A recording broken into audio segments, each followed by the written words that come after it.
Assalamualaikum warahmatullahi wabarakatuh teman-teman, kembali lagi dengan aku Ramfi Kaulia. Ya, gimana nih kabar kalian? Semoga senantiasa sehat dan tetap jaga kesehatan. Nah, nggak terasa ya, tanggal 4 besok itu bakalan rilis akun LTMPT yang untuk SNMPTN. Walaupun untuk pendaftaran SNMPTN itu sendiri itu belum dibuka. Nggak salah, itu untuk SNMPTN dibuka pada pertengahan di bulan ini. Nah, maka dari itu aku bakalan share mengenai 7 hal penting yang wajib kalian perhatikan, yang dimana 7 hal penting tersebut dapat menentukan kelulusan kalian di SNMPTN. Belum aku bakalan share sama kalian mengenai 7 hal tersebut. Bagi teman-teman yang belum subscribe, silahkan subscribe karena subscribe itu gratis.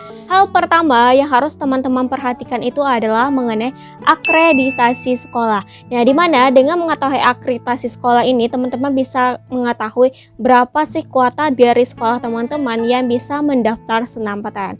Nah, sebagaimana yang kita ketahui dari pengumuman dari LTMPT, di mana untuk akreditasi A itu kuotanya itu 40%, B itu 25%, dan C itu 5%. Nah, di sini yang harus teman-teman perhatikan adalah teman-teman harus memastikan bahwa diri teman-teman itu termasuk ke dalam 40% untuk akreditasi A, 25% untuk akreditasi B, dan 5% untuk akreditasi C. Nah, kalau teman-teman nggak masuk ke dalam 40%, 25%, dan 5% ini, otomatis teman-teman itu nggak bisa mendaftar SNMPTN gitu. Nah, kalau teman-teman nggak bisa mendaftar SNMPTN, teman-teman jangan berkecil hati dulu, karena teman-teman bisa mendaftar di SBMPTN nantinya. Nah, kalau teman-teman masih bingung masuk 40, 25, dan 5% itu bagaimana? Nah, kalau misalkan di SMA itu biasanya ada jurusan IPA dan IPS. Nah, teman-teman harus pastikan apakah teman-teman itu masuk ke dalam 40% di perankingan IPA seangkatan teman-teman, atau teman-teman itu masuk ke 40% di perankingan IPS di angkatan teman-teman gitu. Jadi perankingnya itu per jurusan ya, bukan per angkatan. Jadi dibagi dulu jurusannya, nanti per jurusannya itu bakalan di ranking yang 40%-nya, 25%-nya, dan 5%-nya kayak gitu ya. Nah, hal kedua yang harus teman-teman perhatikan setelah teman-teman masuk ke dalam perankingan, baik itu yang dari 40%, 25%, dan 5%, ternyata teman-teman masuk ke perankingan itu, hal kedua yang harus teman-teman perhatikan itu adalah mengenai kuota dari jurusan di PTN yang teman-teman tuju. Nah, kenapa hal ini penting? Karena semakin tinggi kuota dari jurusan di PTN yang teman-teman tuju, itu semakin besar juga peluang teman-teman untuk lulus SNMPTN. Jika kuotanya semakin kecil, maka peluang teman-teman untuk lulus juga semakin kecil. Karena kalau dia kecil, otomatis saingan teman-teman itu bakalan banyak gitu. Jadi teman-teman merebutkan kuota yang sedikit dengan saingan yang banyak. Makanya itu sangat penting sekali. Nah, hal ketiga yang harus teman-teman perhatikan itu adalah mengenai jejak alumni.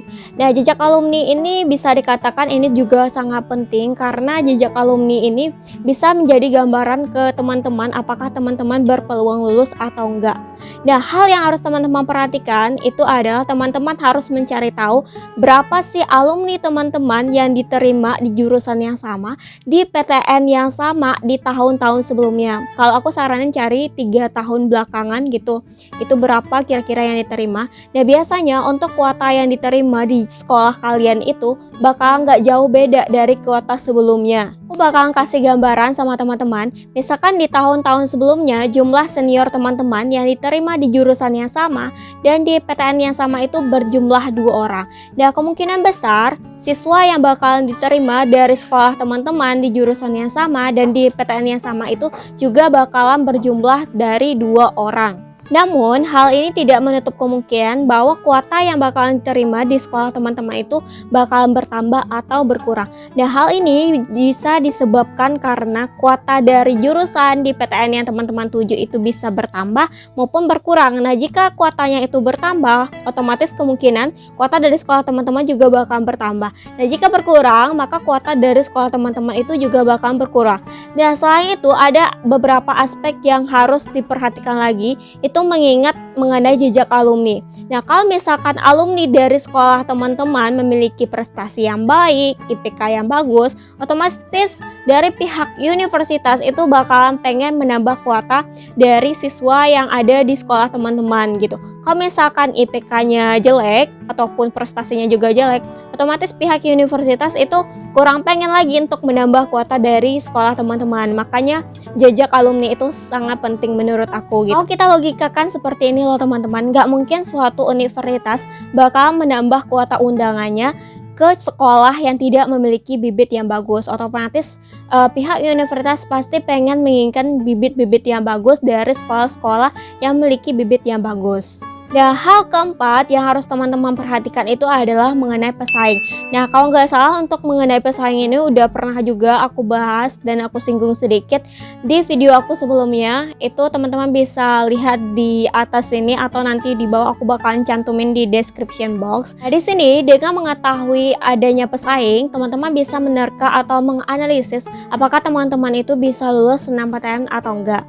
Dan misalkan teman-teman itu memilih jurusan A, pesaing teman-teman juga memiliki jurusan A.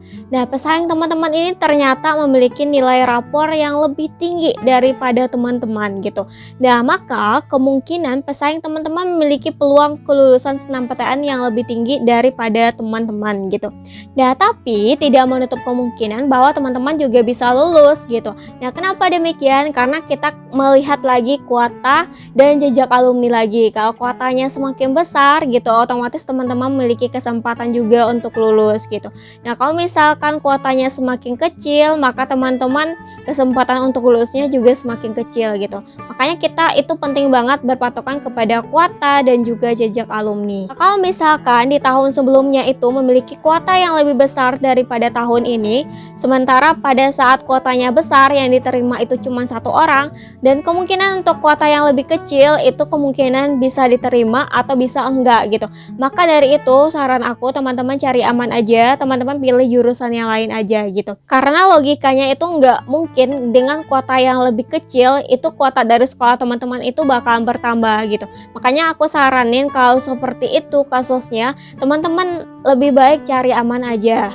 Hal yang kelima yang harus teman-teman perhatikan, dan hal kelima ini merupakan inti dari segala inti, karena tanpa hal yang kelima ini teman-teman gak bakal lulus SNMPTN, yaitu teman-teman harus teliti mengisi data gitu. Nah, biasanya itu di SNMPTN bakal ada mengenai data-data biodata teman-teman yang bakal diisi, kemudian juga ada nilai rapor teman-teman dari semester 1 sampai semester 5 gitu. Itu bakal menentukan apakah teman-teman bisa diterima SNMPTN atau enggak gitu. Nah, biasanya untuk data-data seperti itu dari pihak sekolah yang ngisi. Nah, nanti dari pihak sekolah itu bakal dikasih ke teman-teman mengenai passwordnya agar teman-teman bisa login ke akun SNMPTN-nya. Nah, teman-teman bisa cocokkan apakah data-data yang dimasukkan oleh pihak sekolah itu bakal cocok dengan data-data yang sebenarnya yang ada sama teman-teman. Kemudian teman-teman juga cocokkan apakah nilai rapor yang dimasukkan oleh pihak sekolah itu sama dengan nilai rapor asli yang ada pada teman-teman gitu. Nah, kenapa demikian? Karena kalau teman-teman salah dalam pengisian data, ini dapat membuat teman-teman gagal SNMPTN walaupun di awalnya itu teman-teman udah lulus gitu.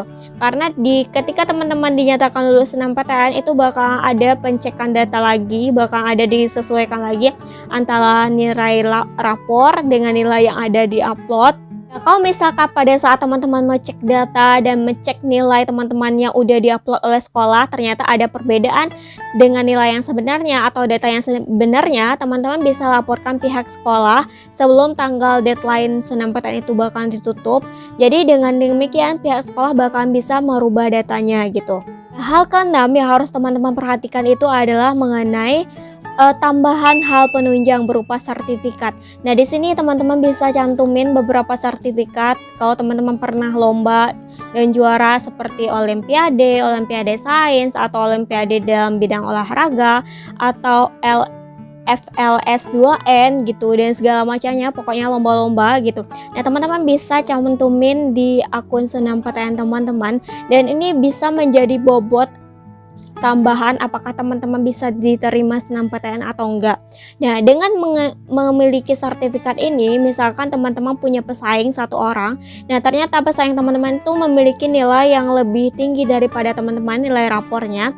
Sementara dia tidak memiliki sertifikat lomba dan teman-teman memiliki sertifikat lomba, dan ini bisa saja teman-teman yang lebih diterima dari pihak kampus dibandingkan pesaing teman-teman yang memiliki nilai yang lebih tinggi gitu. Makanya sertifikat ini juga hal yang penting dan sangat diperhatikan juga oleh pihak universitas, terutama untuk sertifikat yang berkaitan dengan jurusan yang teman-teman pilih.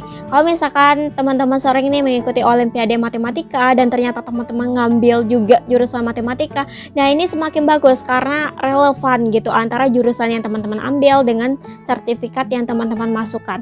Nah kak, sertifikat apa aja sih yang bisa teman-teman masukin?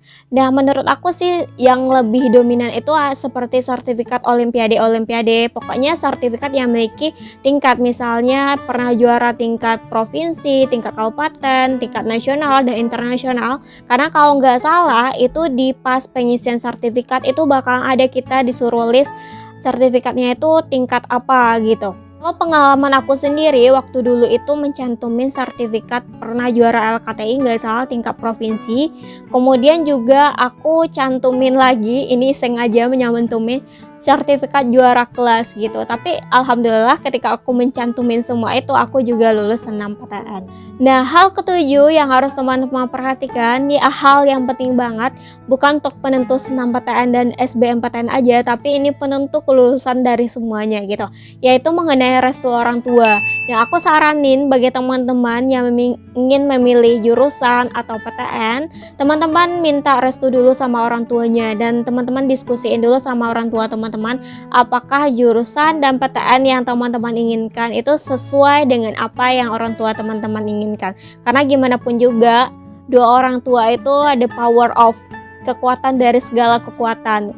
Misalkan teman-teman nggak jadi lulus, tapi karena dua orang tua kemungkinan teman-teman bisa lulus. Oke teman-teman, mungkin itu beberapa hal yang mesti teman-teman ketahui supaya teman-teman itu bisa lulus SNMPTN. Dan mungkin nanti aku bakalan share lagi mengenai hal-hal yang menarik berkaitan SNMPTN dan SBMPTN. Jangan lupa untuk stay tune di channel aku. Terima kasih udah menonton. Thanks for watching. See you on my next video. Dadah!